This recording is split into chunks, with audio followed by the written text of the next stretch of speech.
Hello? Hello?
Roger, hello, hello. Testing, 1, 2, 3.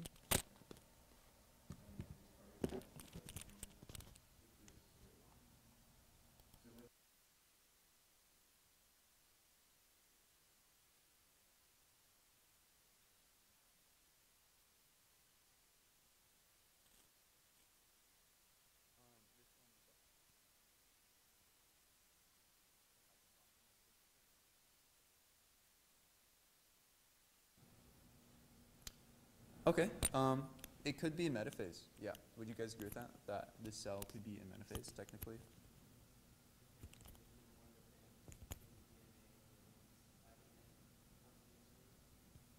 Yeah, awesome. I would say that's probably the biggest one, is that these, in relationship to each other, are we would call sister chromatids, right? Because they're on the same chromosome, and they share a centromere. So they're going to have the same information, right? And we get sister chromatids, like we said, after S phase. So, yeah, so, I mean, the cell could technically be going through mitosis, but we just know it hasn't gone through anaphase yet. Because if it went through anaphase, they would return to sticks because they split. Okay, cool. Is everyone good with that? No one's confused? Repeat what I just said. Yeah, so we can see that these two chromosomes look different, right? We have sticks on this one, then we have X's on this one, right?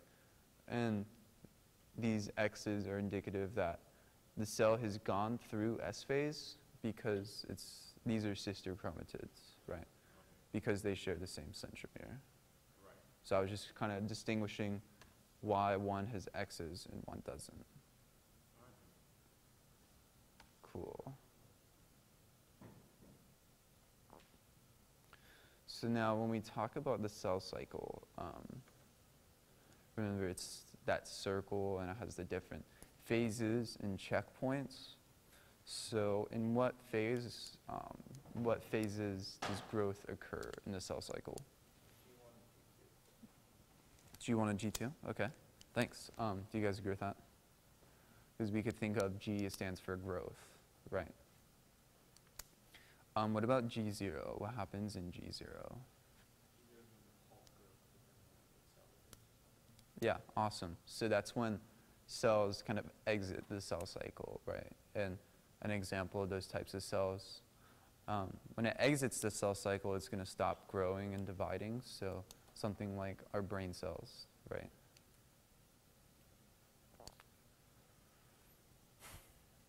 Then as we said earlier, S phase is DNA replication, and that's when we're going to get the appearance of sister chromatids. And then M phase is division, right? Mitosis, meiosis.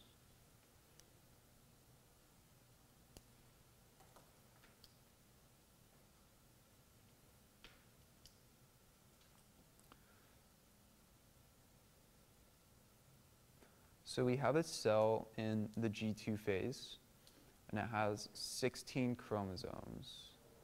So in metaphase of mitosis, how many DNA molecules would be in this cell? 16 also? Okay. Do you guys agree with this 16?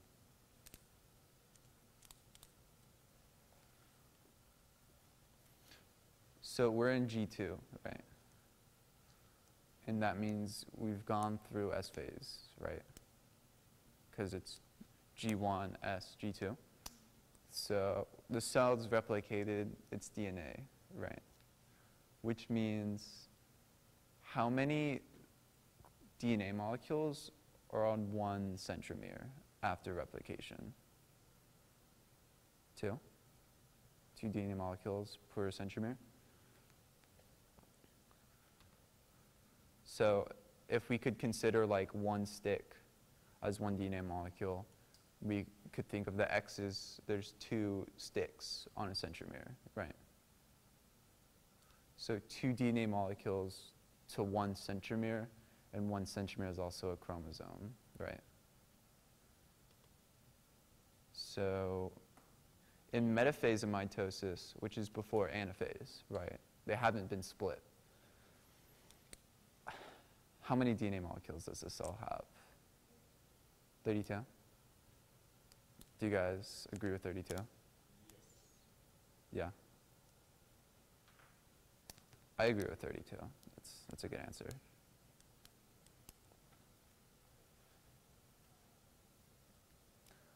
And let's say the same question, a cell in the G2 phase is 16 chromosomes.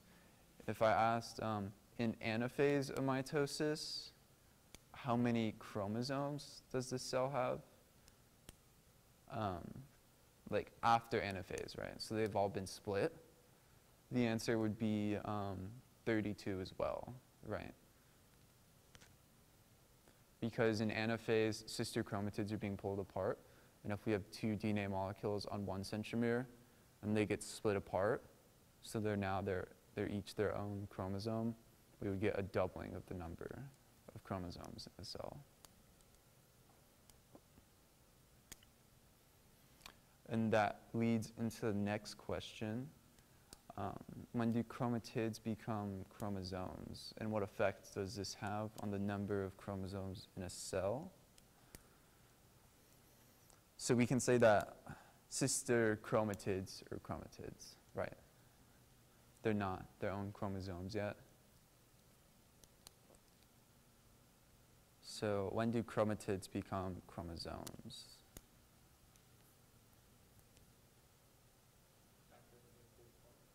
Okay, yeah, sweet. So what phase is that? Anaphase, nice.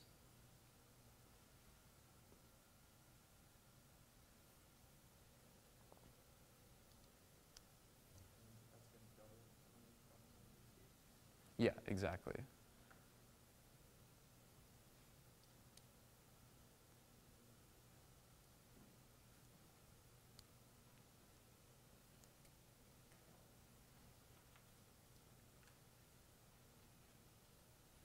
So how can we calculate the possible number of chromosome combinations?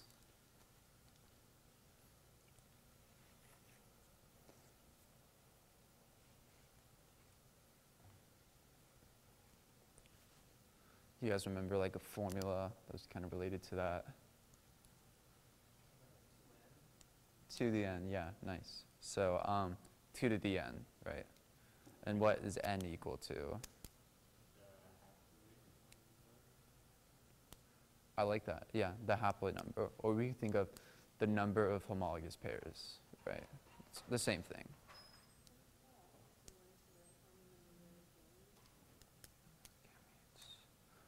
Like different possible gametes that can be produced from.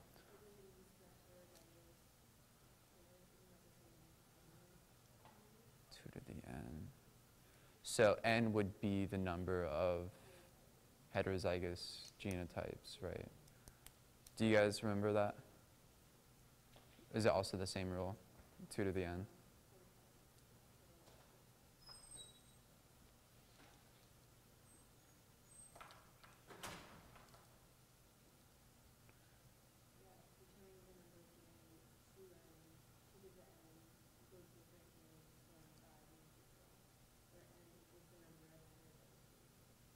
Okay, awesome. Thank you for that. Yeah, so to the end applies to calculating the possible number of chromosome combinations and gamete combinations as well. Cool.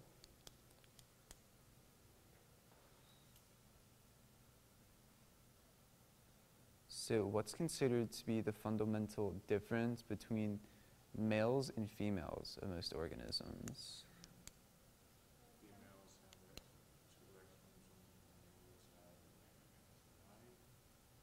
Okay, so you're talking about hetero and homogametic sexes, right? What were you saying? Okay, cool. Do you guys remember learning about the birds?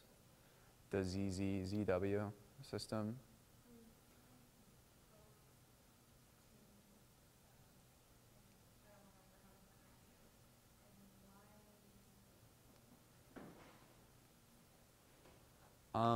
Yeah, so in humans, XX is female, right?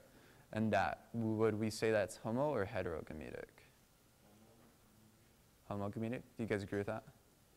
Cool, because an XX individual can only produce one type of gamete, which is a gamete with an X. And in males, since we have an X and a Y, we would be the heterogametic sex, right? Because we can produce gametes that have an X or a Y. But that's not always the case where the male is the heterogametic sex, right? Because if you think back to the ZZ-ZW system, it's flipped, right? Because birds are using that type of system. And if males in humans are the heterogametic sex, in the ZZ-ZW system, they're the homogametic sex, right? If you guys remember that. So I wouldn't really say that that's the fundamental difference between males and females, because not all organisms are using X and Y, and it's not always the same across the board that the male is the heterogametic sex, right? I would think more about the germ cells that they're producing, right? So you guys have probably heard that fact that,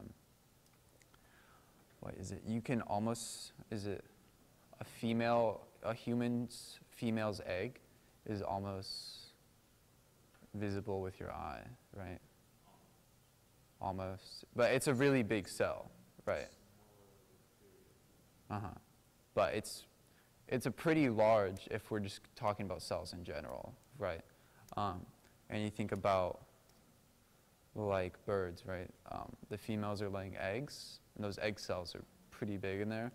So it would be that males are producing relatively smaller gametes than females. And the females produce larger gametes.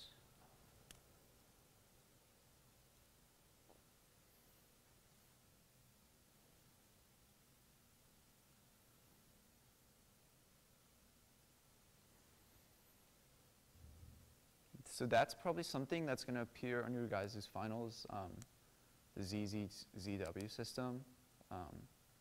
And just know that it's the opposite, right? So if we, in humans, it's just the opposite of humans, right? So a human male is XY heterogametic, but in ZZ-ZW, it's going to be homogametic, which means it's going to be ZZ, right? Yes. A male bird would be ZZ, because that's homogametic, which is the opposite of what it would be. And a human, I'm not sure if I put a ZZ-ZW problem in this, but I mean, you could just be asked to do like a simple cross between the two, but the main thing is that you'd have to keep in mind that you need to know which one the male or the female is, right? Because it's flipped in that case.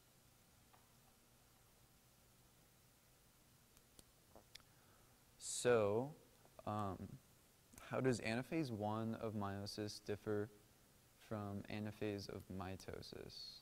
Anaphase 1 involves the separating of homologous chromosomes, while anaphase mitosis involves the separating of sister chromosomes. Awesome. Yeah. Do you guys agree with that? Cool, cool. Yeah, that's a pretty big difference between the two. But then you guys know in anaphase 2 of meiosis, it's going to be the same thing as mitosis, where we get the split of sister chromatids.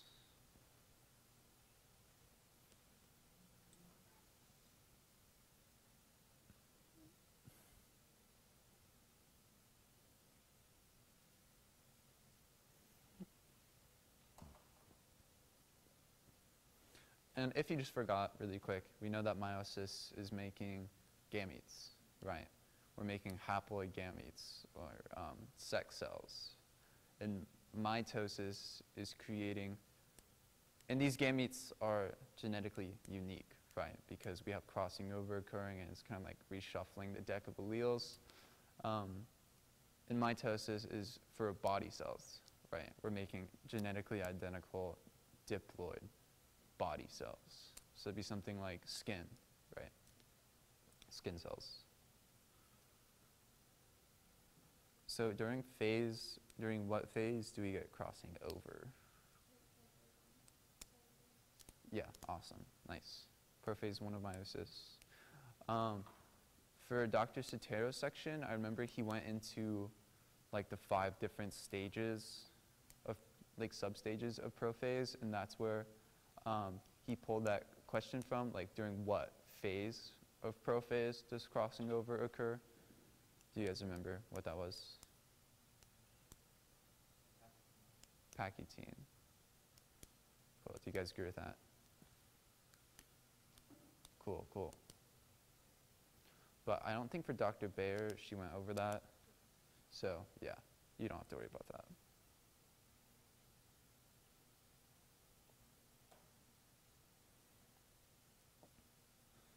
So what happens during crossing over? Does this generate new alleles? If not, what does? So just kind of like what participates in crossing over, right? And what's going on?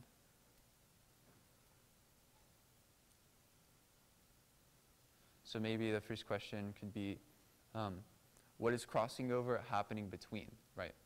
So like who's crossing over? Homologous pairs, right? Because they have the same loci and different alleles, right? So they want to swap alleles. Specifically, it's the non-sister chromatids of the homologous pairs, right? And does this generate new alleles? Yes. Yes? I could be wrong. Could be wrong. Okay, so when crossing over happens, we know that the 2 non-sister chromatids, they kind of like swap.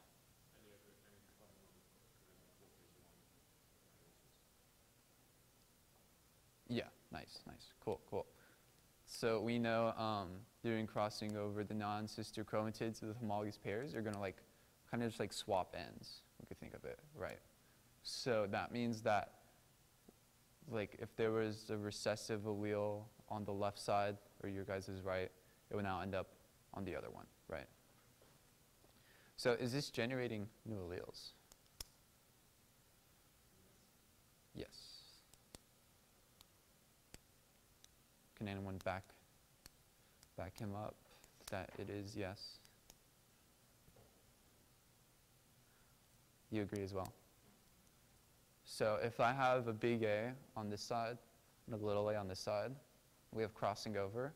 I'm going to get recombinant chromosomes. The little a would go to this side, right? The big A would go to this side.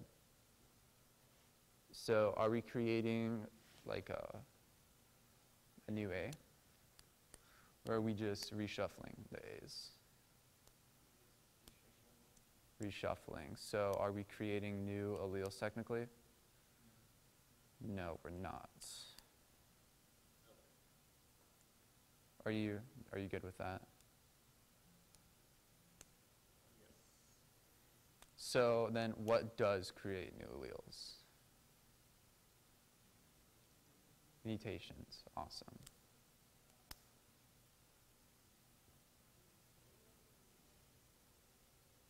And I don't think I go into it here, but maybe just review the types of mutations as well, right? You know, like the silent, synonymous, non-synonymous, missense as well. Is it frame shift? Frame shift? Yeah, so just look over those two. Should take you that long. I apologize. The crossing over, it involves changing, swapping new alleles with alleles on a different chromosome. Yes. Like that question, it kind of gets beyond the scope of the course, but like we could think if we look at these guys, like chromosomes 1, the homologous pairs, they're only going to cross over with each other, right? A chromosome from 1 isn't going to cross over with a chromosome from 3 because they have different loci, right? So it wouldn't be like an even exchange of alleles, right? They would just, if like 1 crossed over with 3, it'd be like trading one gene for another, basically. They wouldn't be trading alleles, you know, if that's your question. Not too sure. But yeah, so we'd think like these two guys would cross over because they're the non-sister chromatids of the homologous pair.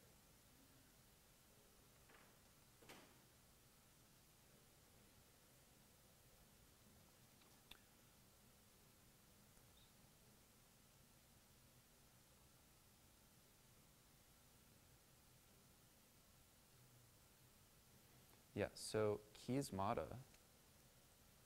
What's our chiasmata?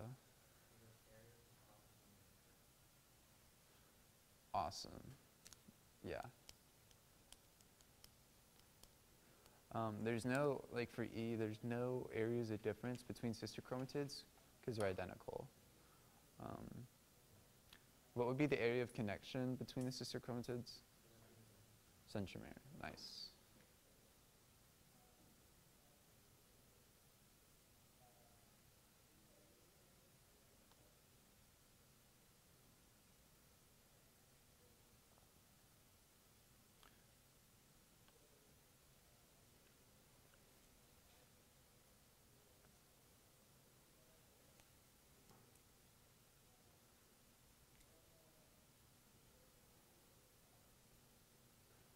So do you guys remember Shigoshin?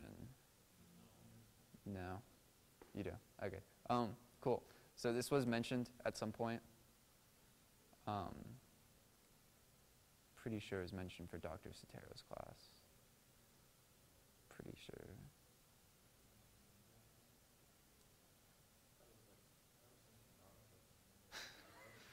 It could be. Yeah, so let's just talk about the function of Shigoshin, right?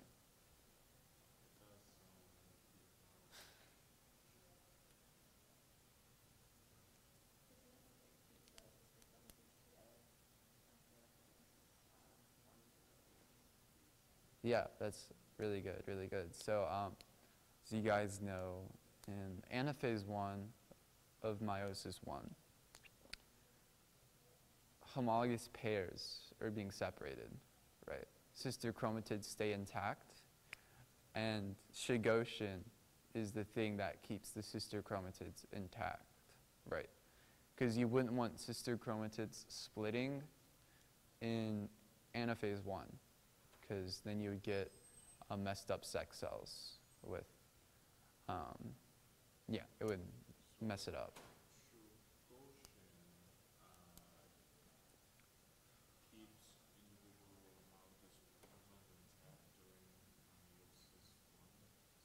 You got it, yeah. It prevents the sister chromatids from separating.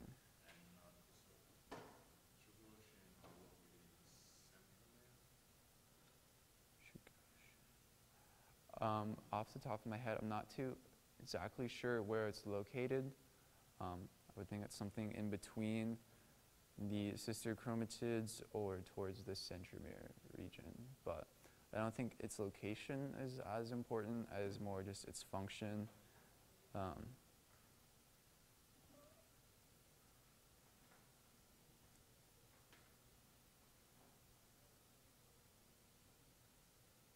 Yeah, and it degrades after meiosis 1.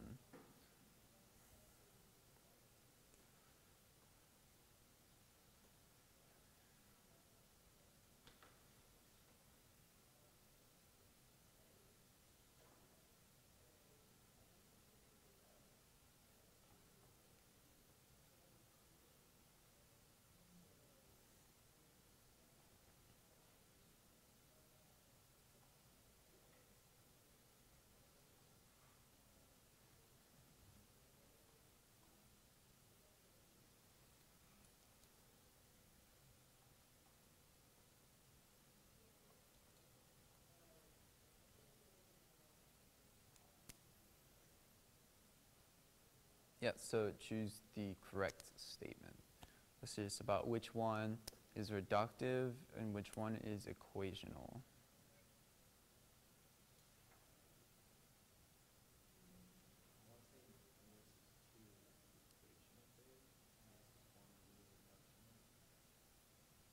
Okay, so that would be really A, B, or C.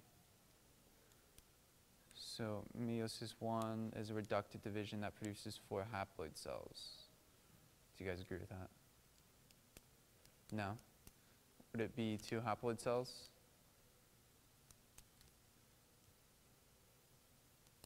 Yes, to have Excuse, sorry, what?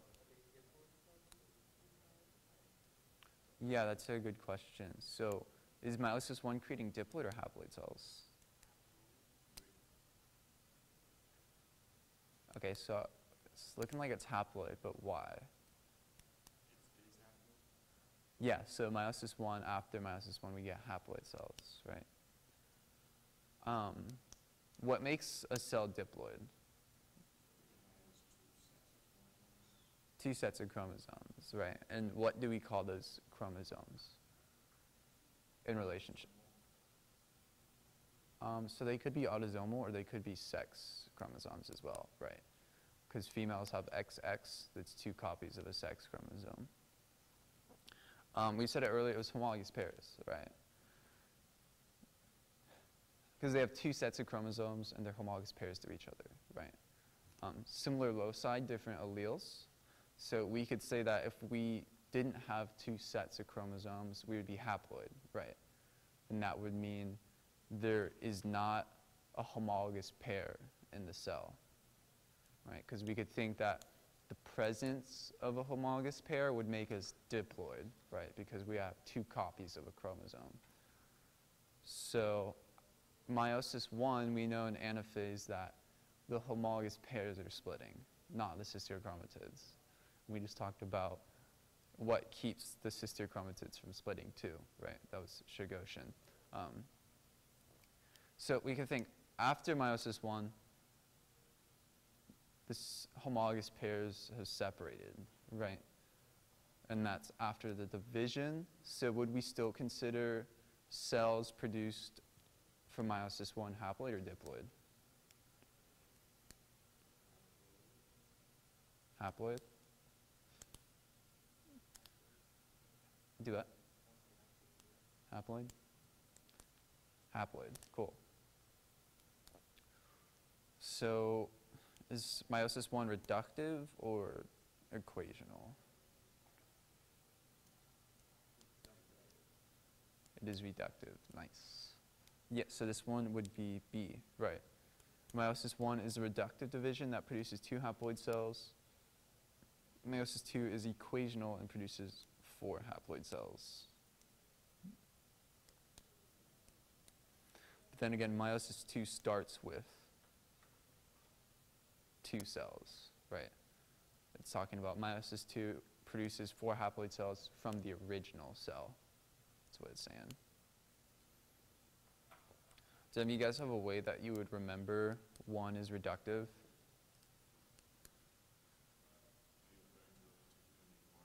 Just anything, yeah.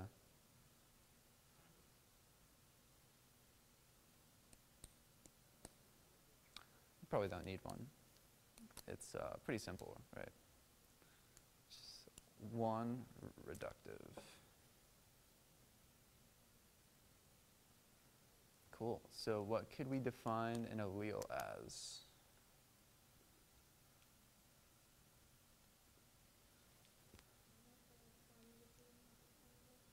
Yeah, awesome. Nice.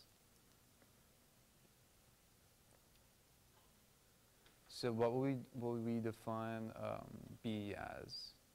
A set of nitrogenous bases coding for a functional product? Yeah.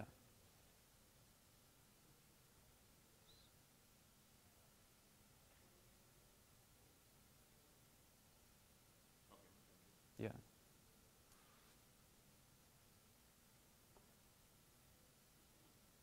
So I would probably define B as a gene, right?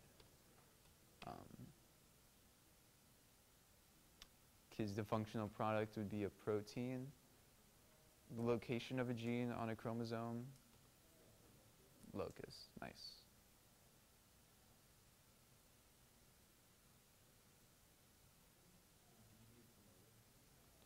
I would think so, it'd be a promoter.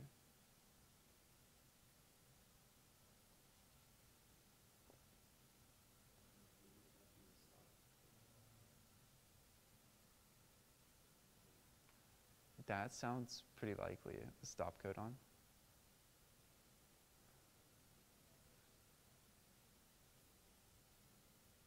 So a YO genotype, that's one of the few chromosomal abnormalities that you guys talked about, like XXY, XYY, XO, YO. So what would we consider YO? Supermale? Supermale. A, and you say D?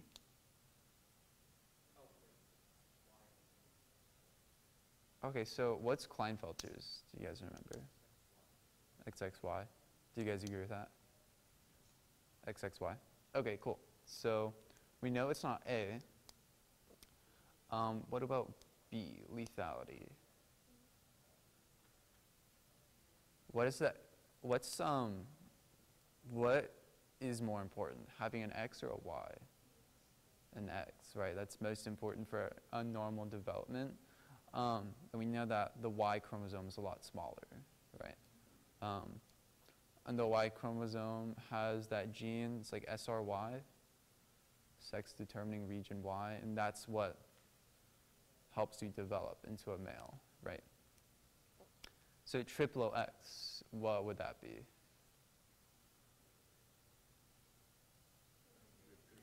Three X's, yeah. Turner syndrome? XO, yeah, nice. And then supermale would be XYY, yeah. So this one would be lethality, technically. So if you don't have an X chromosome, you're not going to make it to live. If you were XO, you'd be Turner's, and you can still survive.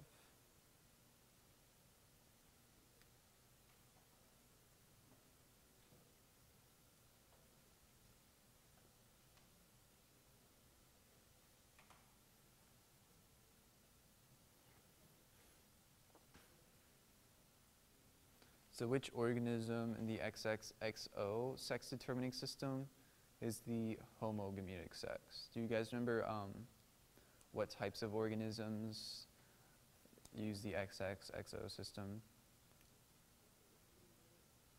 Starts with a B? Sorry.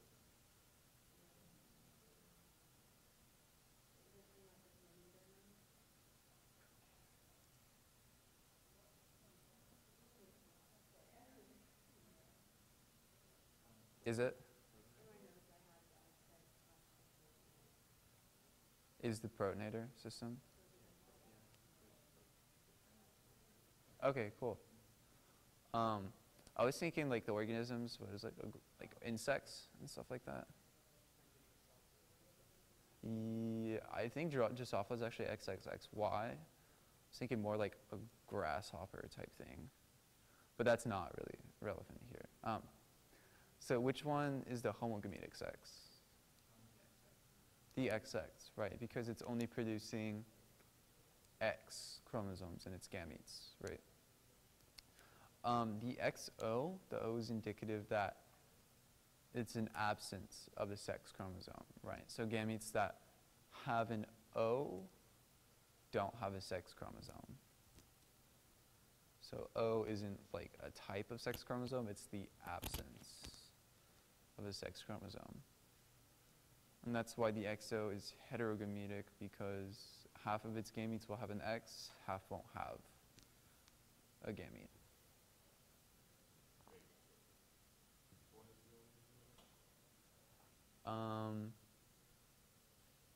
Like the specific type. Well, in this case, the answer to this question would be the XX organism. The specific type of organism isn't really important. It is more of a question.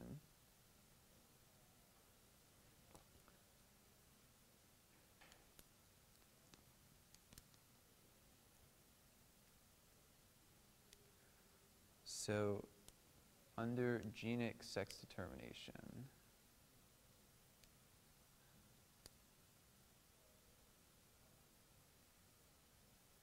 so if we take it literally, Genic Sex Determination, it's probably the sex is determined by genes, right? Which one of these answers kind of looks like that?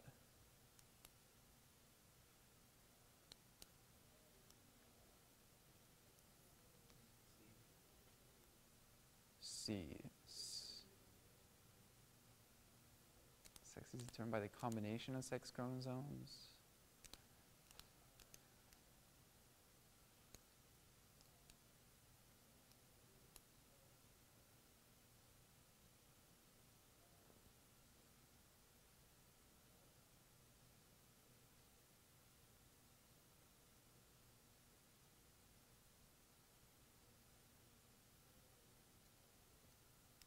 So do you guys agree with C? Do I?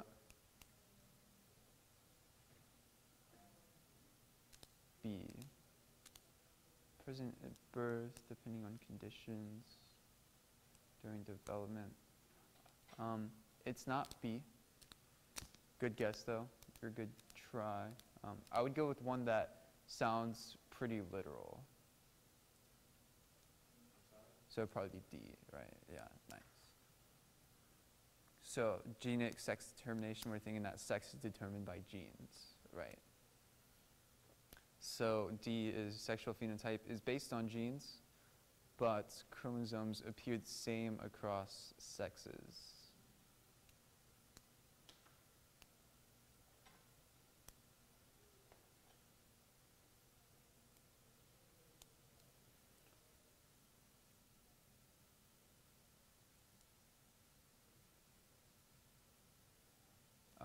In Dr. Sotero's class, I don't think you guys were really asked questions like this, like doing this type of cross.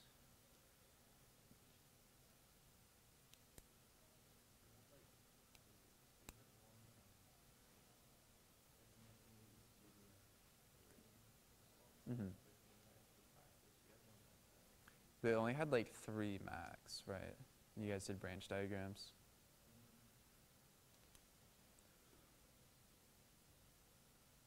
For Dr. Bayer's class, did she have you guys do a problem like this? Cool.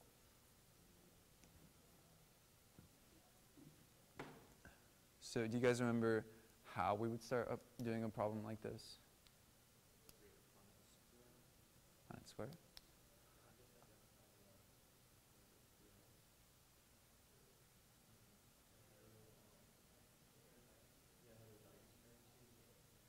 To the n? 2 to the n. How do we use the 2 to the n rule for this?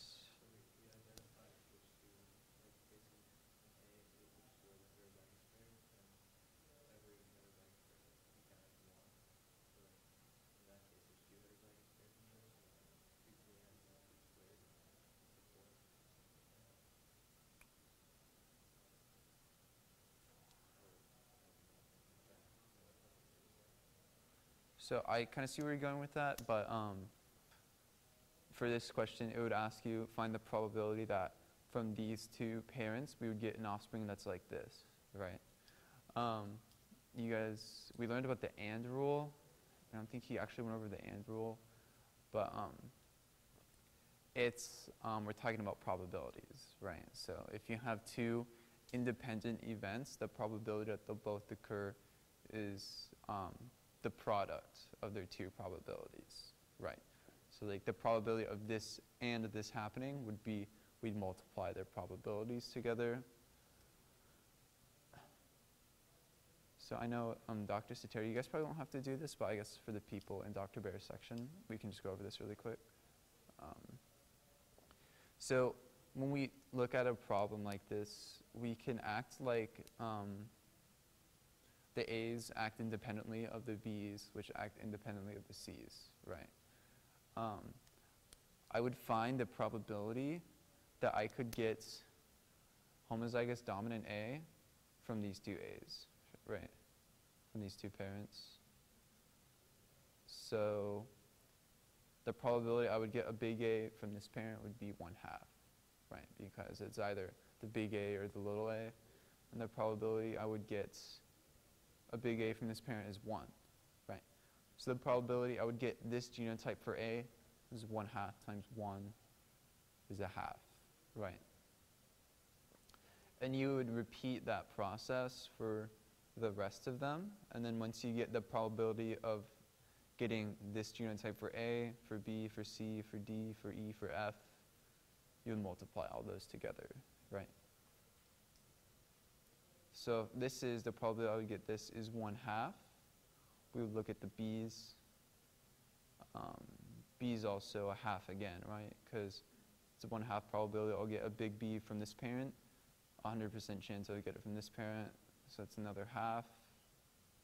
Same thing for the C's.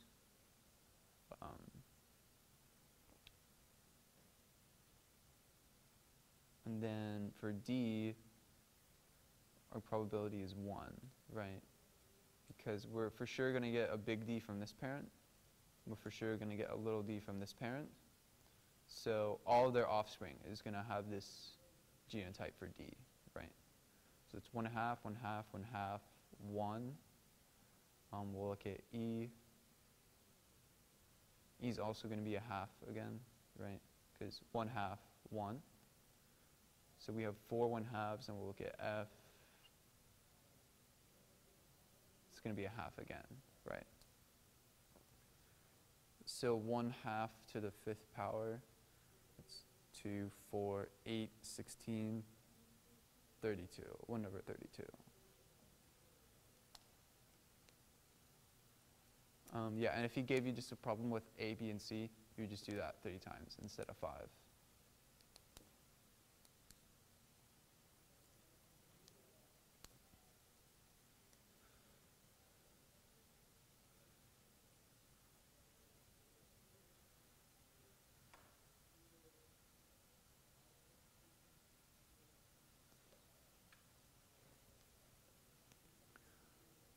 So in a group of 30 turtles, 10 have no green pigment in their shells, 12 have a lot of pigment, 5 have moderate amount of pigment, and 3 have very little pigment.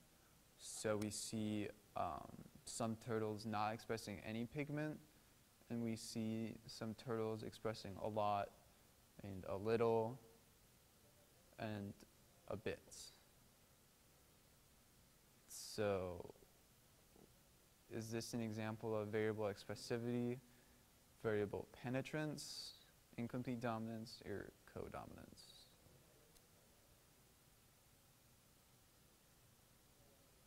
Am I blocking your view in the back?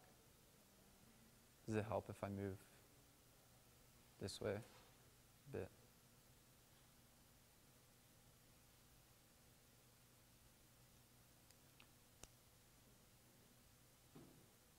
Variable expressivity. Do you guys agree with A?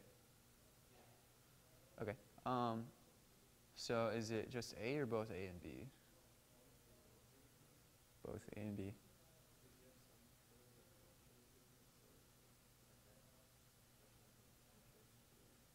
Yeah, awesome. So it would be both A and B. Nice. What would be an example of incomplete dominance? A red rose featuring the white rose. So like an intermediate phenotype, right? Just the what?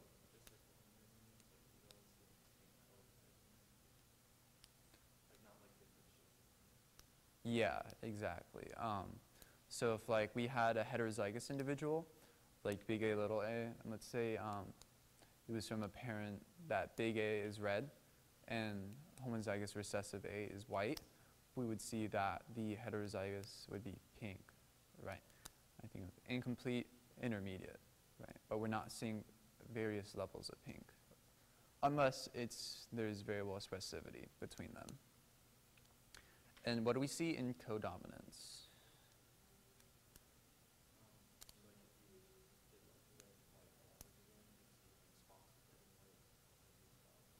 Yeah, awesome. So we would see both present, right? They're not fighting over each other.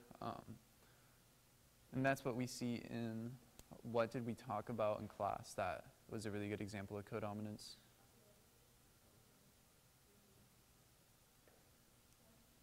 Blood type. I don't remember talking about cows. But cows could be a cool example too, yeah. Cats. So like the tortoiseshell cat, right? What was that an example of? X-linked trait. Okay, so I was talking about X-linked inheritance. So if it's an X-linked trait, and we're seeing two different traits, right? Because the tortoiseshell cat would be like orange and black with spotting. What would have to happen? Is it going to be genotypically normal?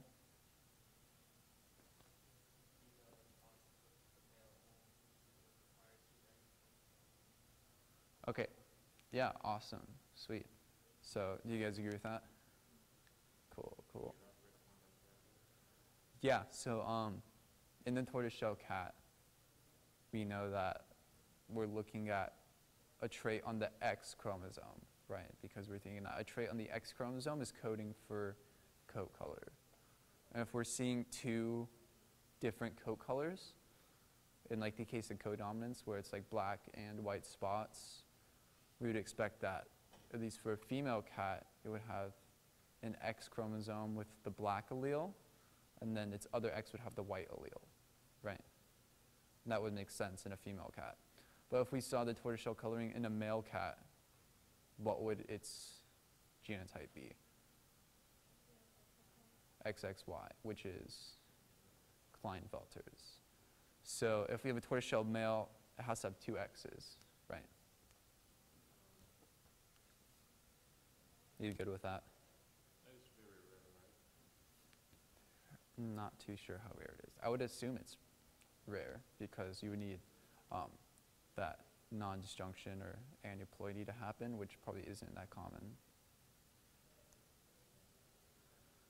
Yeah, so it's A and B, so maybe a good way you could think about expressivity is to what degree the phenotype is expressed, right? Because this is variable because we have some with very little, moderate, and a lot, right? So they vary in the degree that they're expressing the phenotype. And for penetrance, it's whether or not the expected phenotype is penetrated through, right? Penetrated to where we can see it. And in this case, some have no pigment and some have pigment. So in some cases, it didn't penetrate all the way because they have no pigment. So just thinking about them literally is probably your best way to remember it.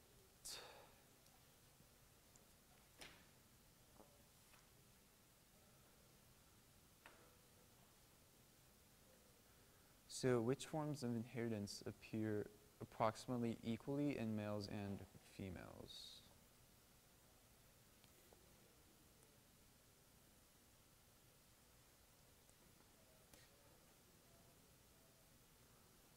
So would we see B? Okay, autosomal dominant. Do you guys agree with that? an autosomal form of inheritance appears equally in males and females?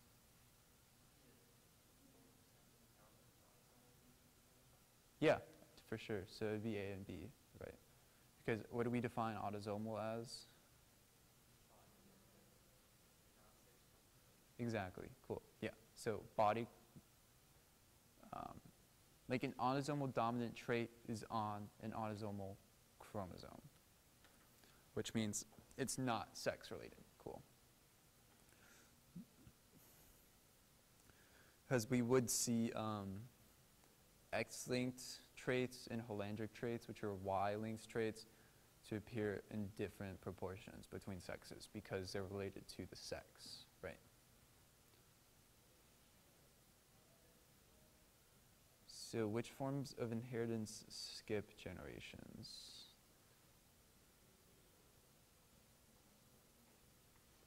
X-linked recessive, I like that one, nice. So, are there any more that skip? Autosomal recessive too, yeah.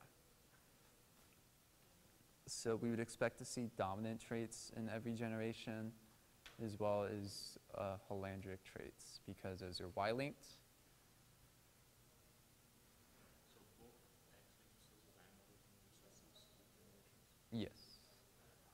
I guess a holandric one could skip a generation if the male didn't have a son. If he just had a daughter, then we wouldn't really see that carried on. Yeah, so there's a good chance you guys are gonna have a pedigree question. He could either just, or he could either just give you a picture of a pedigree and ask you what's the most likely form of inheritance, or it could maybe just be a conceptual question about that type of inheritance. So we know that if it's sex-linked or autosomal, it's gonna skip generations. And if it's dominant, we're gonna see it, we should see it in every generation, right? And for autosomal traits, we would expect an equal proportion of males and females to be affected because it's not related to the sex, right? What sex do we see X-linked recessive traits more in? Yeah, awesome, thank you. So we would see X-linked recessive traits more in males, right? Because they're hemizygous for traits on the X chromosome. Hemizygous meaning that they're gonna express whatever trait they have for X, right? Because it doesn't have another X to balance out that dominant or recessive type thing.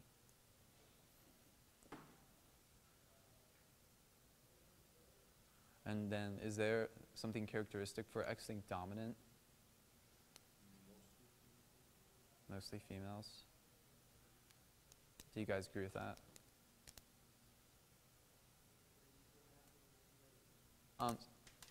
So if X-linked recessive traits appear more likely in males, sorry. Is there something that we could look out for X-linked dominant traits?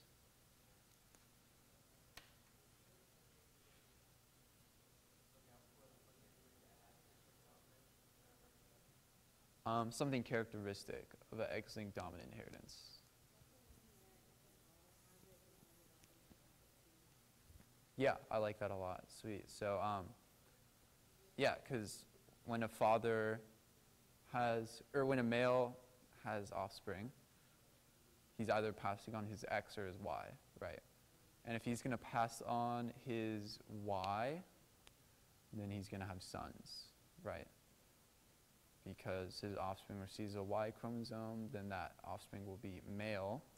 But if he passes on an X, he's going to have a daughter, right? And like what you just said, if an affected male has an X-linked dominant trait, he's going to pass that X-linked dominant trait to all of his daughters. So if it was X-linked dominant, we would expect an affected male to have all affected daughters as well. So just stuff like that, if they give you a picture of a pedigree, I think it's helpful just to think those things. is it dominant or recessive, right? And you can rule that out. Does it skip generations? Then is it autosomal or sex-linked? You can look at the proportion of males and females affected, right? If it's like 3 males, 4 females, it's more likely it's autosomal, right? Because it's almost an equal proportion.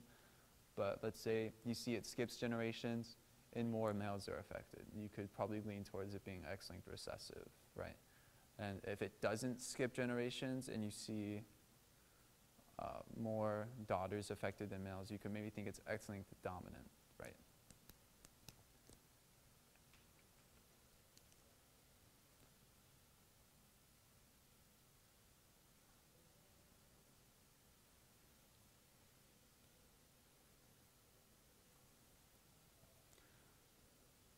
So we're talking about linkage now. In the case of complete linkage with no crossing over, the progeny of a heterozygote and a homozygote are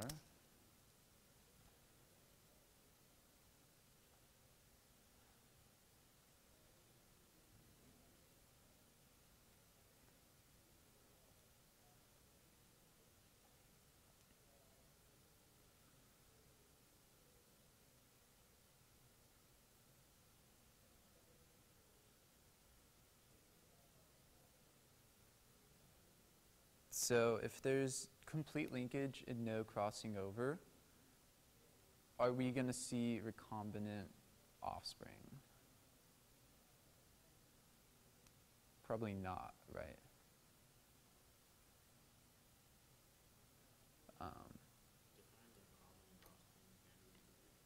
Yeah, so parental phenotypes would be, let's just say, the heterozygote is dominant. It has dominant alleles, right? So it's going to display the dominant phenotype. And the homozygous, I should specify, we're talking about homozygous recessive, right? Because that's, we do test cross when we're looking at linkage, right? And the test cross is crossing a heterozygote with a homozygous recessive individual.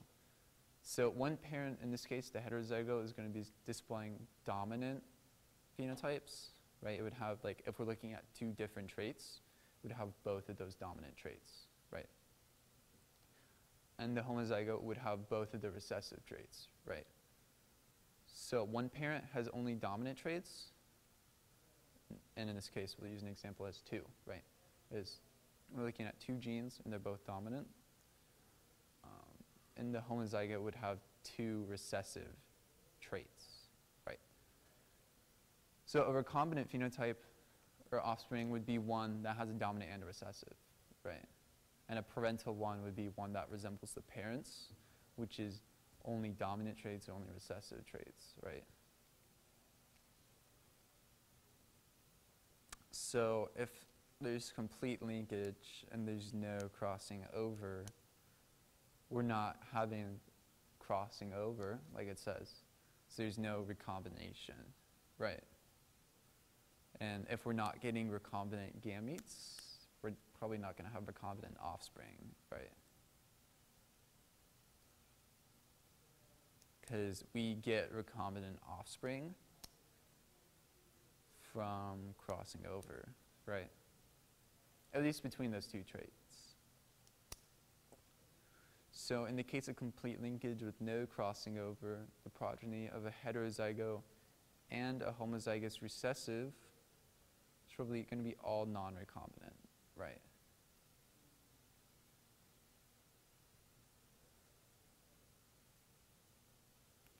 And would the phenotypes be similar or different than the parents?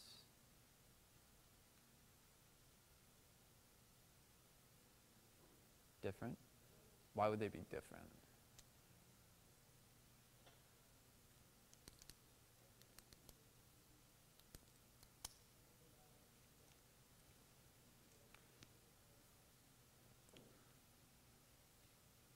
Are you guys kind of lost with linkage? I feel like it's kind of dead in here right now. And I feel like if I just keep talking, I don't know if it's going to do anything.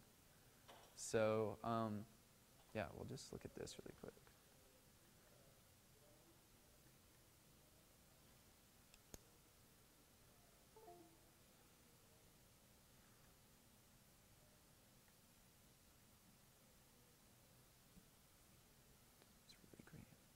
Okay, so just to keep in mind, we're talking about what's the ratio going to be between a heterozygote and a homozygote when there's no crossing over, right? You guys probably have seen genes represented like this, right? Does this kind of look familiar? When you draw chromosomes like that. So this is a heterozygote, right? Because there's a big A, big B, little b, right? And if we're crossing that with the homozygote,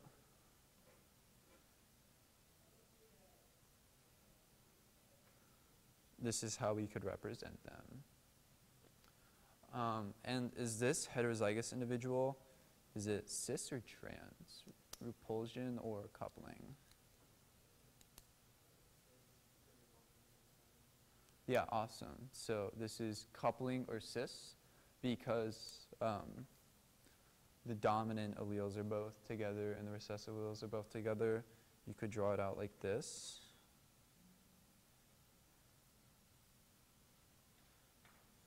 This would be trans, right? This is cis. Yeah, so we're thinking about the ratio. And if there's no crossing over, when you could think like if I could pick these up, I would take one from this parent and match it with one from this parent, and that's what our offspring would get, right? And if there's no crossing over, this parent is only going to give either this or this, right? So let's say I have, and both cases will happen, right? We're going to get both happening in equal proportions. And this parent is only going to give this. And it doesn't matter which one they give because they're both the same because it's a homozygous recessive individual. So if I took this one, matched it, say one.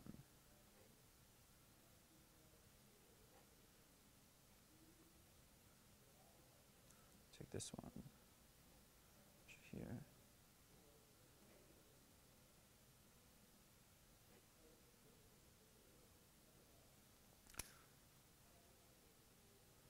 So you guys good with that so far? I just took this one, drew it down. This is the other type of offspring we would get. And I used this chromosome up here, and it doesn't matter which one it uses from here, right? Because they're all going to get a little A and a little B. And this was in the case of complete linkage with no crossing over, right? Because we didn't have any recombination between these guys. If we did, I would swap these alleles together. Then there would be two more possible chromosomes that this individual could give, right? But anyway, just sticking to the case of this question, the progeny of a heterozygote and a homozygote are, and we talked that they're all going to be non-recombinant since there was no recombination or crossing over, right? And if we look at the results, our possible combinations, from a case of complete linkage, we can see that this individual represents the cis parent, and this individual represents the homozygous recessive parent, right? So would these individuals in the F1 have a phenotype different or similar to the parents? Similar. Cool. And what would the ratio be? 1 to 1, right?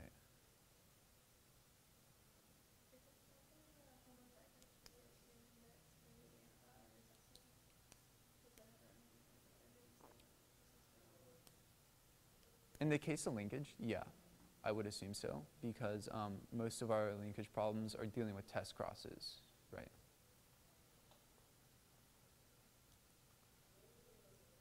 So are you guys good with that one? Cool.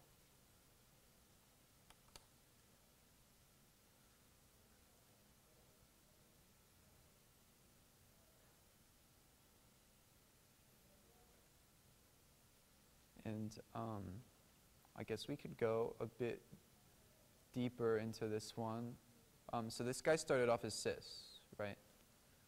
And since there's no recombination in a cis individual, we expect the progeny to represent the parents, right? And there is no crossing over in this case, right? If I use the transparent, if I cross these two together, I would do the same thing, right? I would take this and match it with this, take this, match it with this, right? It doesn't matter which one I use, the top or the bottom, because they're both the same, right? And the cis and the trans, they're both going to have the same phenotypes because they have the same genotypes, right? If I have a cis heterozygote, a trans heterozygote, they're both heterozygous. They have the same genotype, so they would have the same phenotype, right? But if instead of same type of problem, but instead of using cis, I use trans, I'll write down the combinations down here of the F1 with trans. So I would take this big A and a little b and match it with one of these.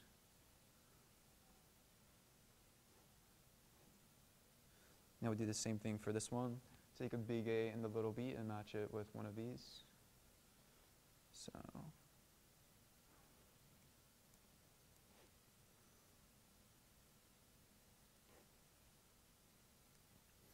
and now if I wrote out the genotypes of, the trans F1s, this would be big A, small b, small b.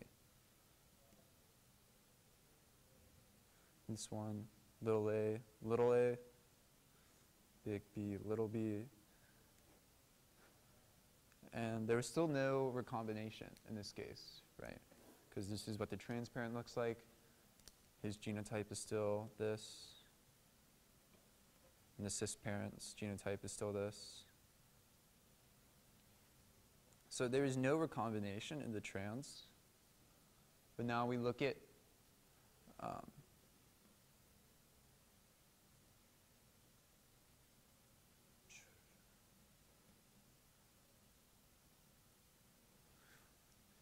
so in the case of the cis, we can see that these two genotypes still look like the parents, but in the trans, they do not look like the parents, right? So in that case, with complete linkage with no crossing over, we have a trans heterozygote and a homozygous recessive. We're still going to see that 1-to-1 ratio, but they're not going to be parental phenotypes, right? We'd only see a 1-to-1 ratio of recombinant phenotypes.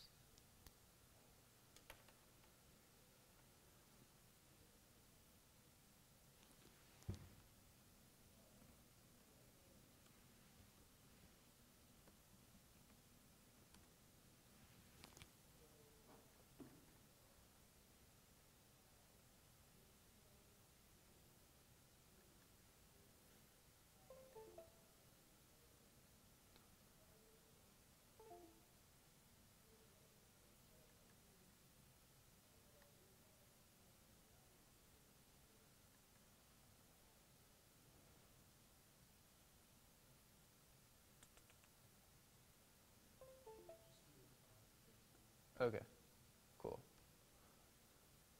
Yeah, so and then in the case of no linkage, or these genes are unlinked, it's either they're on opposite ends of the chromosome or they independently assort, we would see a 1-to-1-to-1-to-1 ratio of progeny, right?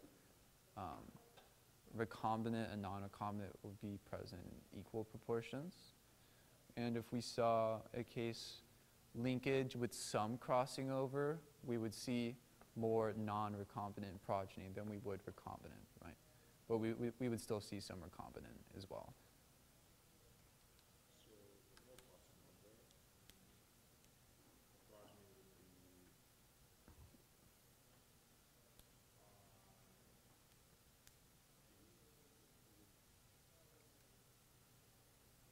would be The progeny would be what? wouldn't be D.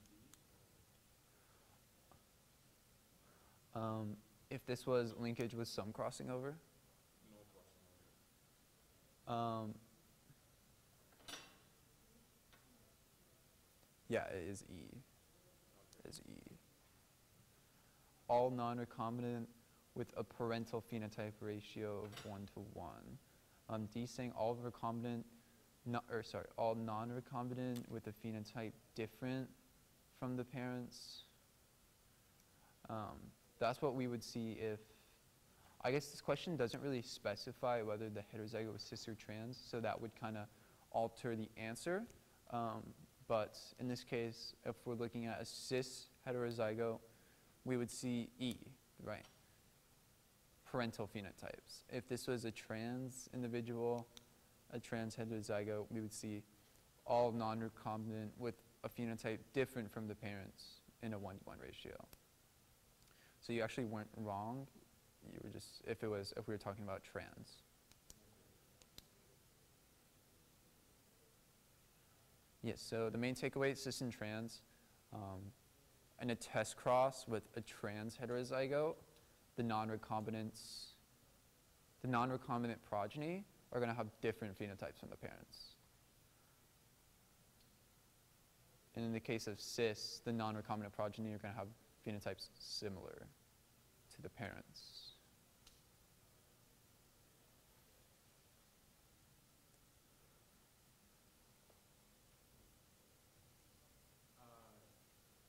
The components of the nucleotide normally would be a nitrogenous base, a sugar, and a phosphate group.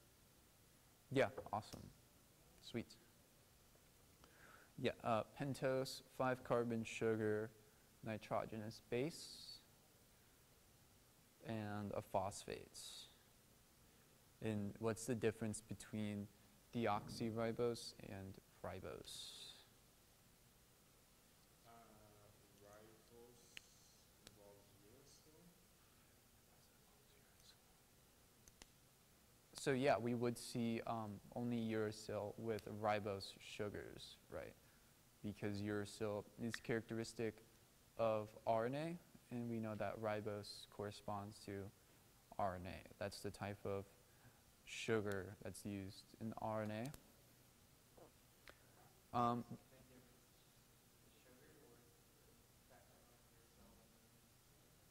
So I would say the main difference would be the presence of, you guys remember what functional group? Hydroxyl, yeah. Deoxyribose has been deoxygenated, so there's no hydroxyl, which is an OH, at the 2' carbon. And since ribose is not deoxy, it has an oxy or a hydroxyl, we're going to see a hydroxyl group at the 2' carbon. And also, having the 2' hydroxyl makes RNA less stable than DNA.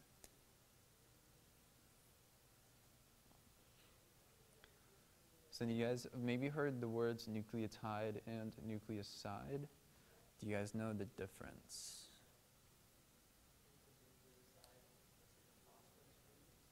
It is, yeah, really good. So a nucleoside is just a base and a sugar. A nucleotide is what you'd call a base, sugar, and a phosphate together. Assuming that the nucleotide just has one phosphate, you could say nucleoside monophosphate would also be the same thing. It's just the way you want to list it. So you could have a nucleoside monophosphate, you could have a nucleoside triphosphate too.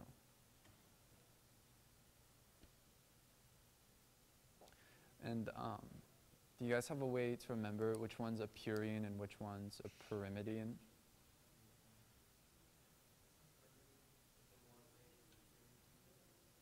Yes. I like to think of that it's just opposite. So Pyramidion has the longer name, but it has the shorter, smaller ring, right? So Pyramidion's 1 ring, Purine's 2 rings. And which ones are purines?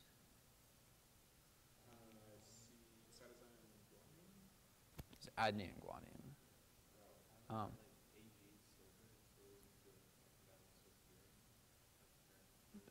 That's a great way. Cool. Yeah, so pure, silver, Ag, A, adenine, G, guanine, and then everything else is a pyrimidine. including uracil, right? Cool. So cytosine, thymine, and uracil would be pyrimidines. Cool.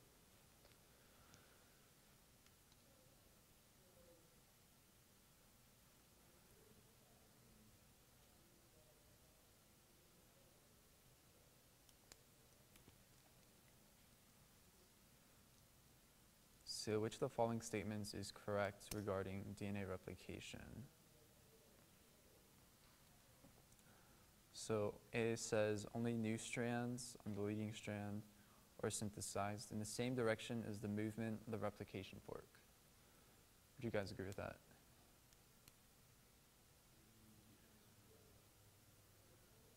So our new, yeah? Okay, cool. So new strands on the leading strand are moving with the replication fork, right? That's why it's the leading strand. It's not lagging. So you could think that the lagging strand is being synthesized in the direction opposite of the replication fork, right? Cool.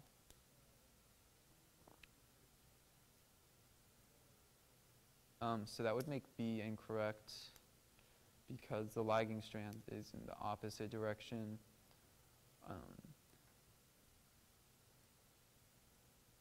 And you guys know eukaryotes have multiple origins of replication, right? And for D, DNA is synthesized in the 5 to 3' direction on both the leading and lagging strand, right? And the lagging strand is known as the antisense strand, right? Cool.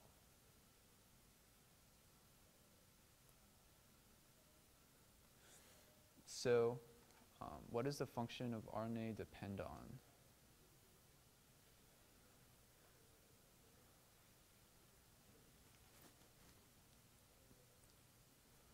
It's secondary structure, right? So whether it forms a stem, a hairpin, or a loop, that's going to dictate RNA's function, what it's going to be doing. So what would RNA's primary structure be?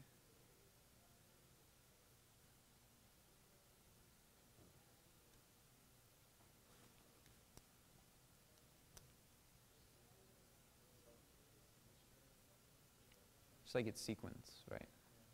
Cool. So can anyone tell us the central dogma of biology? DNA leads to,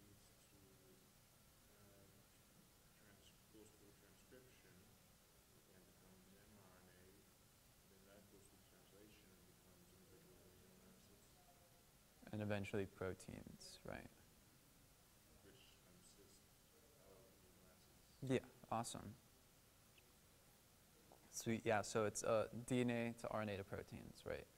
We have a bunch of DNA, and in our DNA we have certain like functional units called genes, which are encoded by nucleotides that you guys know about.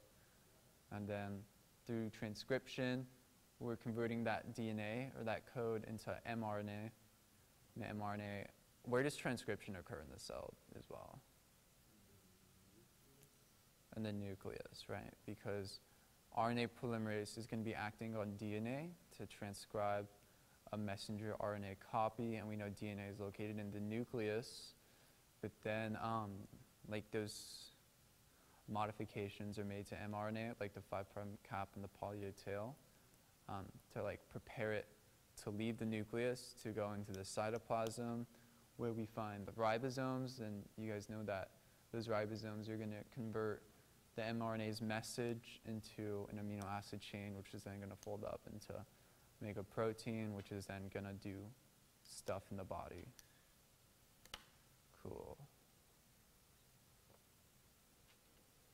So which enzyme in DNA replication has proofreading capabilities?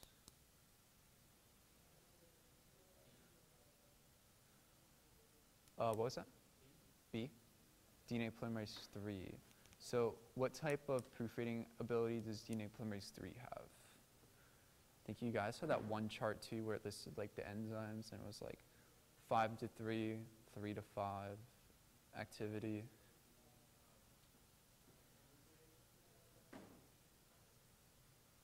Exonuclease. What would be the other one? Endonuclease. Do you guys remember what direction 3 would be in?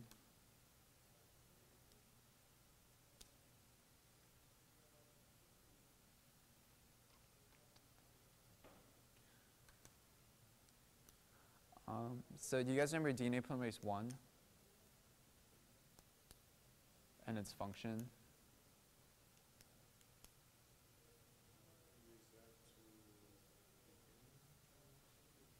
Begin transcription. It's probably more RNA polymerase, right? That's probably beginning transcription would probably be RNA polymerase, right? Mixed with some helicase. It's the function of DNA polymerase 1.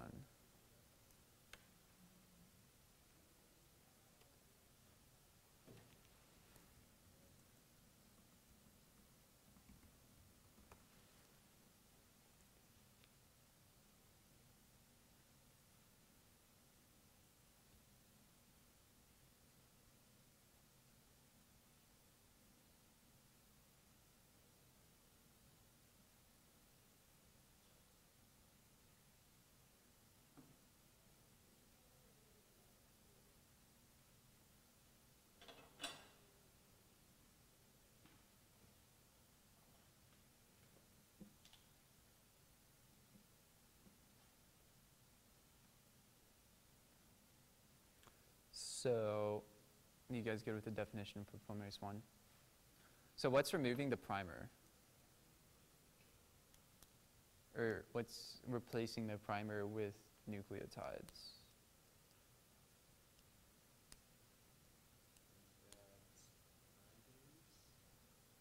Ligase.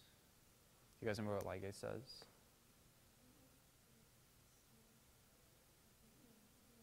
Seals the nicks, right? The nicks. And what are the nicks?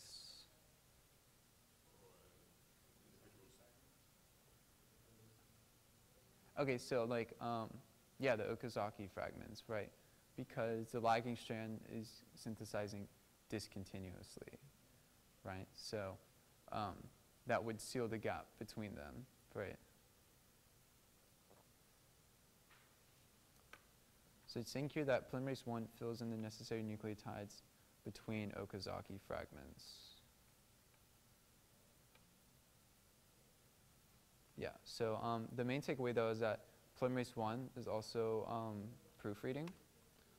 So DNA polymerase 1 definitely has proofreading capabilities. All I have down right now is that polymerase 1 proofreads, but I do remember there was that chart in your guys' PowerPoints where I talked about the different proofreading capabilities of 1 and 3.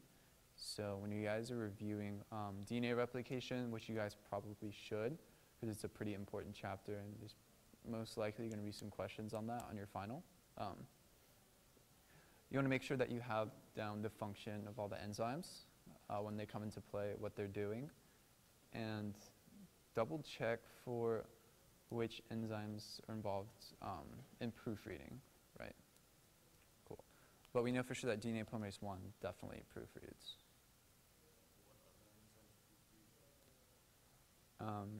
Off the top of my head, I'm not entirely too sure the function of 3 right now, but I think 3 is one that possibly proofreads as well. So I would check on that when you study.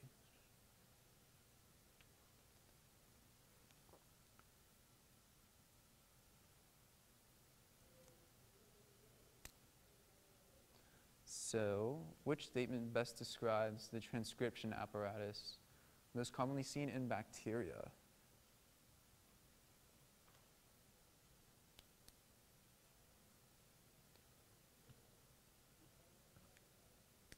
So do we think, It binds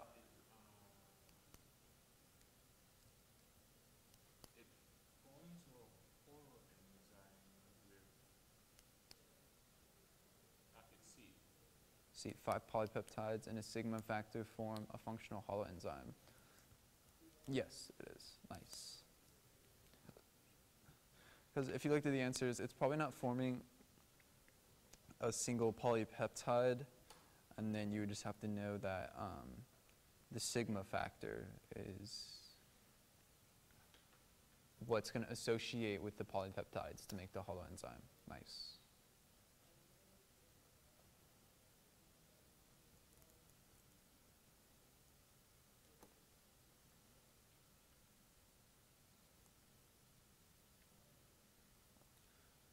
So which statement is incorrect regarding row-dependent termination? So row-dependent means that it's dependent on row, obviously. So we know that row is going to be involved, and we know that it's a termination, so it's going to stop something. So which is incorrect?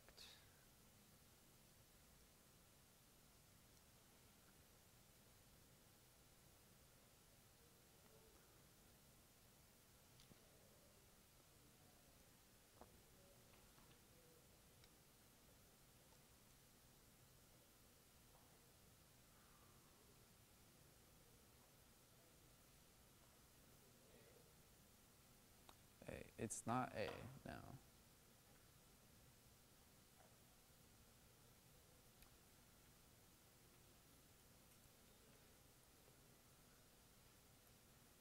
So the correct answer is B. So row-dependent termination does not involve a rut site downstream of the terminator sequence.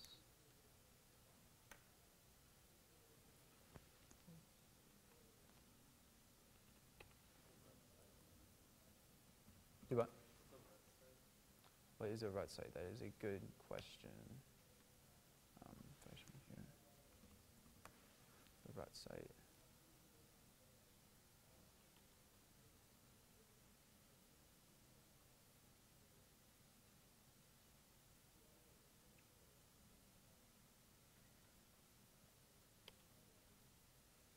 So Google is saying that a rut site is the initial binding site for row. Then the question is saying that the rut site is downstream of a terminator sequence. So downstream is more towards which end, the 5 or 3' end? 3' end, okay. And we know most things happen in a 5 to 3 direction, right? So would you think the rut site would be up or downstream if the rut site is a binding site for row? Probably upstream, right?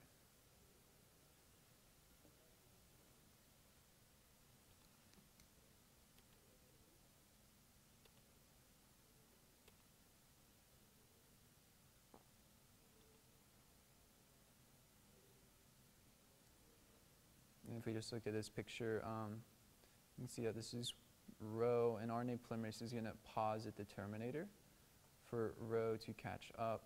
This kind of looks like something you guys had in your book a bit. Yeah, so it's going to pause at the terminator sequence. So what's the function of the RAT1 protein? Is this found in bacteria or eukaryotes? Eukaryotes? Okay, cool.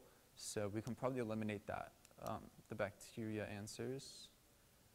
So is RAT1 present in row-independent termination?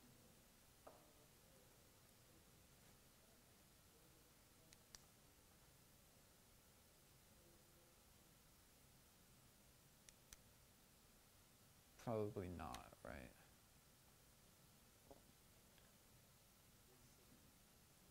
It is C, yes. It operates in eukaryotic termination. I remember the RAT1 is kind of like the, is it exonuclease or endonuclease? And knowing the distinction too between exo and endo for these things, they sound kind of like the same, but they're different things. So it would be important to know which one RAT1 is as well, right?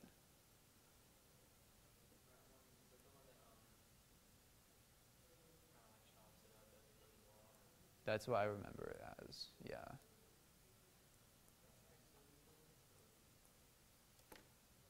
I want to say it's endo, but we can check really quick.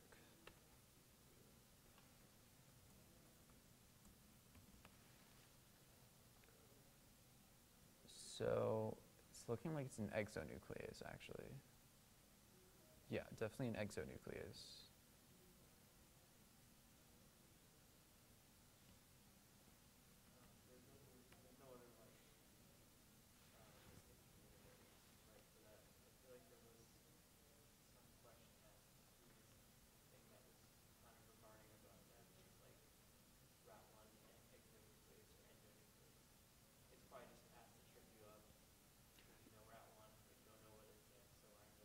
Something like E, a few letters, nuclease. So yeah, it's important to note those things.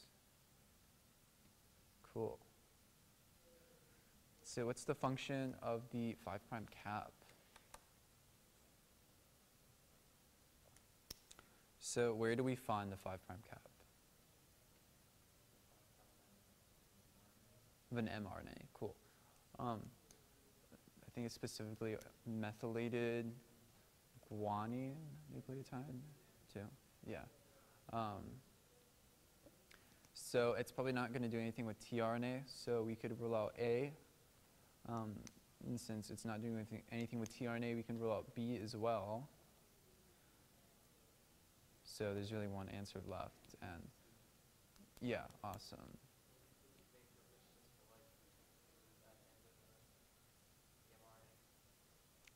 So I wouldn't, off the top of my head, I don't really know how to prioritize the importance of the function, because it does kind of help stabilize mRNA too.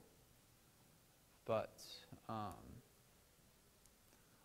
would say one of the major functions is C, right? I'm not really going to list one as more important than the other, but there is a stability function as well.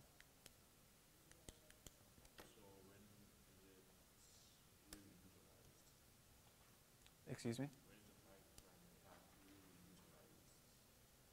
So those modifications are made to the mRNA because it's leaving the nucleus and going into the cytoplasm, right? So I guess maybe its first function would be stability, because before it can be recognized by the ribosome, it has to enter the cytoplasm. So I guess maybe its first step is stability, and then its next function is recognition of the ribosome. But I guess you could say that stability is technically more important, because if it's not stable, it's not going to be recognized in the first place. But yeah, those are its functions.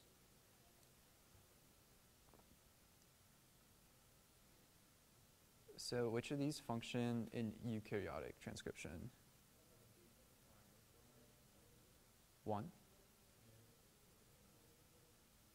Do you guys agree with 1?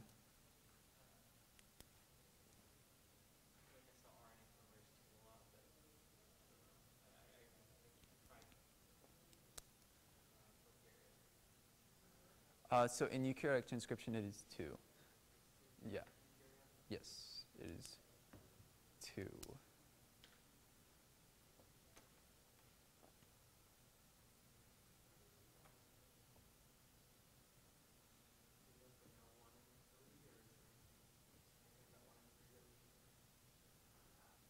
Off the top of my head, I'm not sure. Yeah, I'm not too sure, to be honest.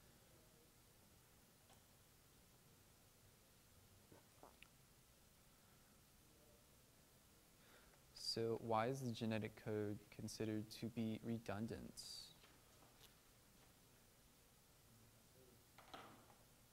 Amino acids may be represented by multiple codons. Yeah, it's definitely E.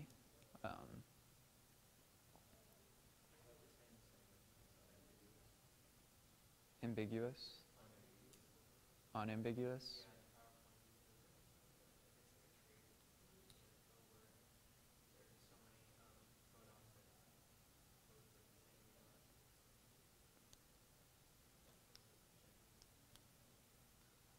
Are they the exact same? I'm not too sure. Do they sound like similar concepts? Yes. I guess that's just something to keep in mind when you review it too.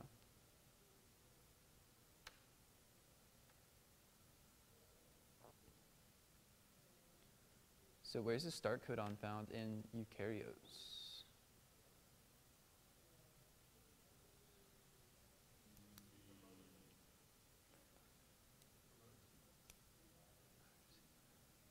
More specific though.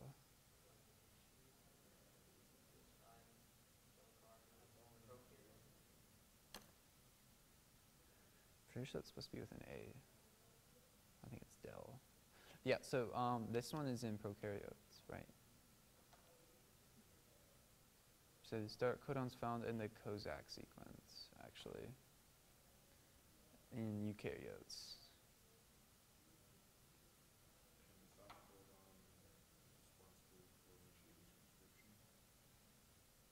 Start codon. That's one of its functions, yeah, definitely.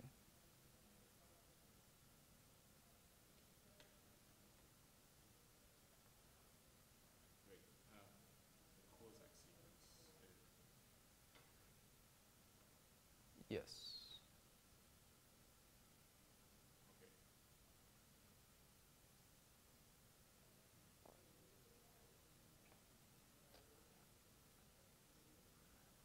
So I'm going to skip over 36 and go over to 40. We'll talk more about these open-ended questions, and if we have time, we'll go back to the other ones.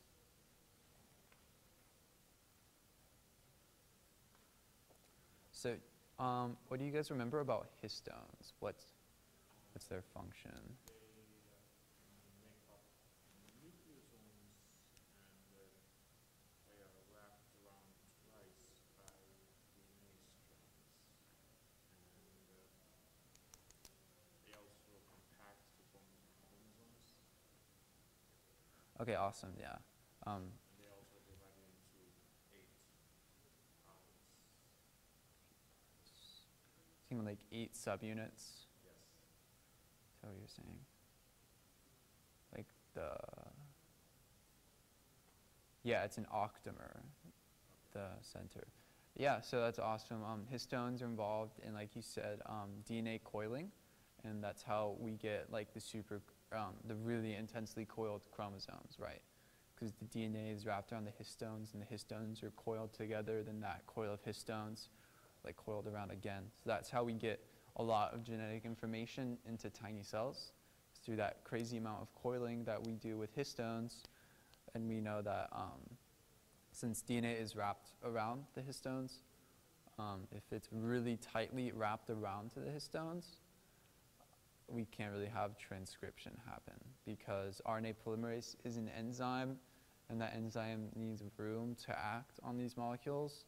So you guys remember there's different modifications that are made to histones that affect the rate of transcription.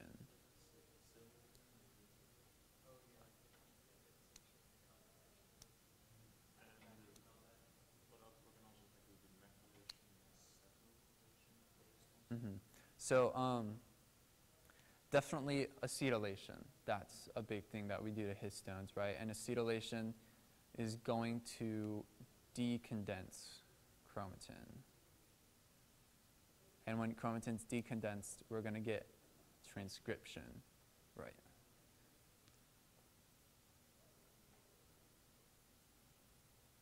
Because histone tails, they're positively charged, right?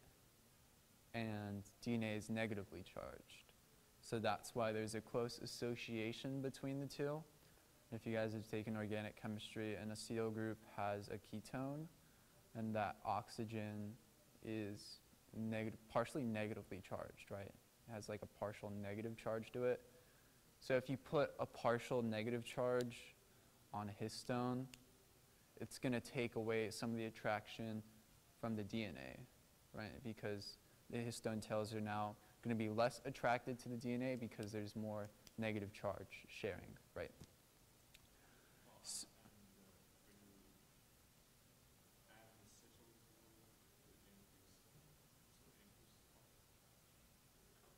Adding the acetyl group decreases the positive charge of the histone tail on the DNA. So there's less positive charge on the DNA. So there's decondensation and more transcription, right?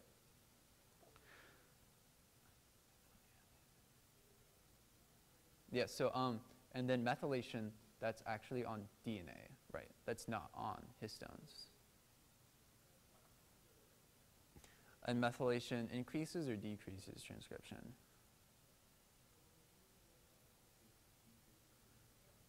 Decreases transcription, yeah. Because you could think that it's just a methyl group blocking the function of an enzyme.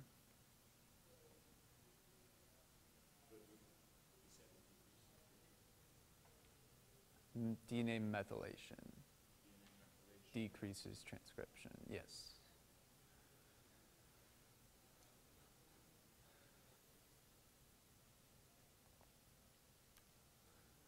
So the next question, what attracts chromatin modifying proteins to restore chromatin modification on newly synthesized DNA? So chromatin modification could be something like methylation, right? We have that's a form of epigenetics. If you guys remember, epigenetic changes are changes.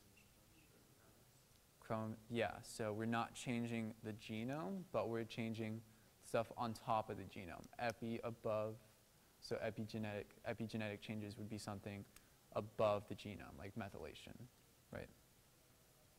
So what attracts these chromatin modifying proteins is hemimethylated DNA, right? So the chromatin modifying proteins see that, because you know, after DNA replication is semi-conservative, right? So newly synthesized DNA is going to be half old and half new, and the half old DNA will still have the methylation patterns, right? So these proteins recognize that this DNA is half methylated, half not, and restores the pattern, right? And the specific enzyme that comes into play is maintenance methyl transferase. So you could think about that pretty literally too, like maintenance, it's just general chromatin maintenance, and then methyl transferase, transferring methyls.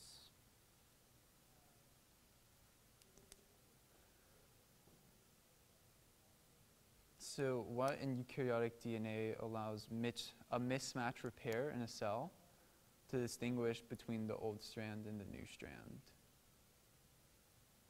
So like during replication, let's say new nucleotides are being added to the strand, and let's say, for example, accidentally added a different nucleotide, right? It was a mismatch. So what in eukaryotic DNA allows a cell to distinguish which match was mismatched.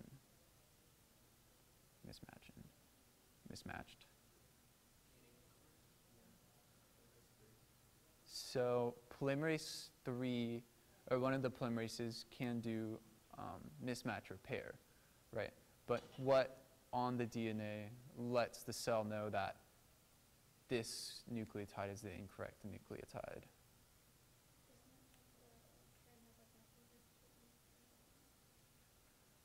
That is true, definitely. The answer in this case is the Nix in the new strand.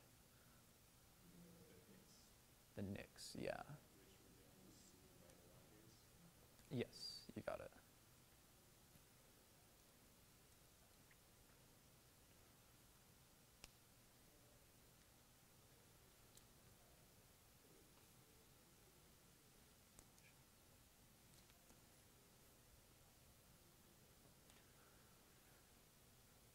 So what modifications are made to pre-mRNA to produce mature mRNA?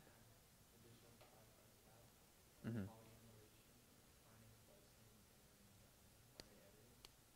Yeah, that's awesome.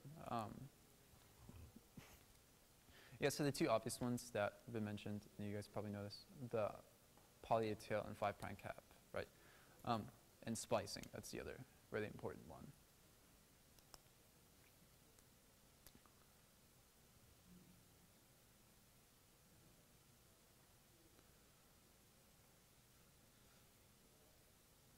it'll probably be important to review the splicing chapter as well. So like the branch point adenine, spliceosome, alternative splicing, just those concepts are probably going to be important as well.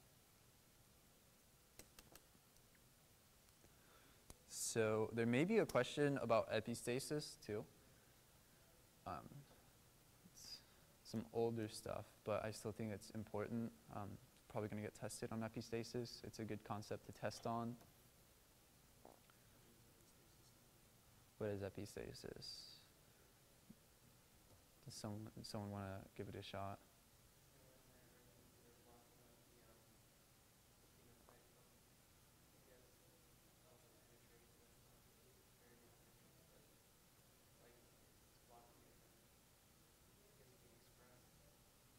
Yeah, that's awesome.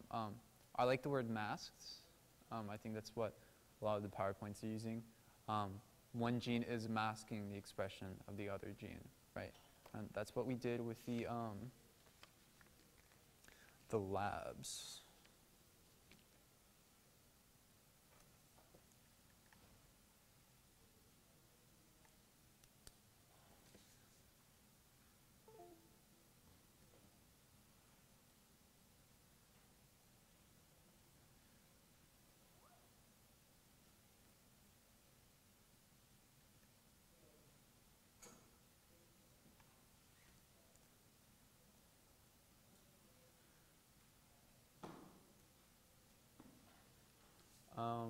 Yeah, so like if we had a cross between a heterozygous parent and a homozygous recessive parent,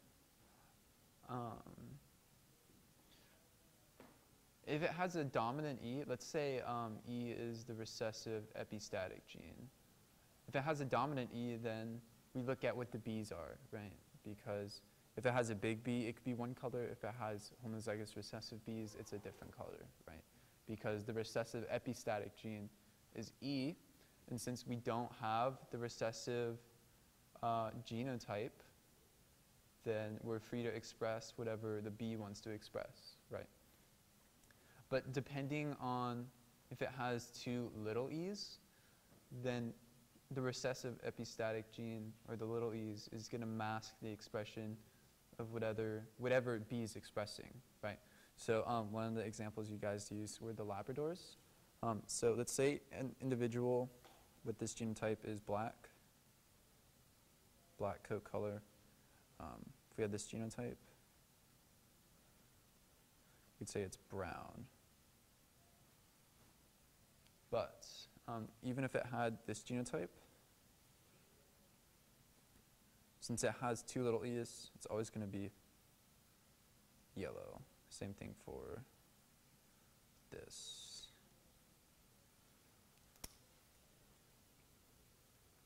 Yeah, so the presence of the recessive epistatic gene is going to mask the expression of other genes, right? And you can apply the same concept to dominant epistasis. So let's say dominant epistasis, we could take the B is the dominant epistatic gene, right? These two will have the same phenotype because they both have one big B, right? And the dominant epistatic gene is going to mask the hypostatic gene, in this case, which would be the E, right? So if B is dominantly epistatic and it has one copy of the big B, it's going to only express that big B, right? So if it has little b's, this could be its own thing, and then this could be its own thing, right? Cool. And I didn't get to finish the other problems, but if you guys want to take a look at those later, you're more than welcome to. I'll post the key to this later as well. And yeah, so that is it for today. Thank you guys so much for showing up. I know it's pretty early, but yeah. Yeah, thank you guys. Thank you. And if you guys would hold on for a second really quick, I have these surveys that if you guys would please fill out.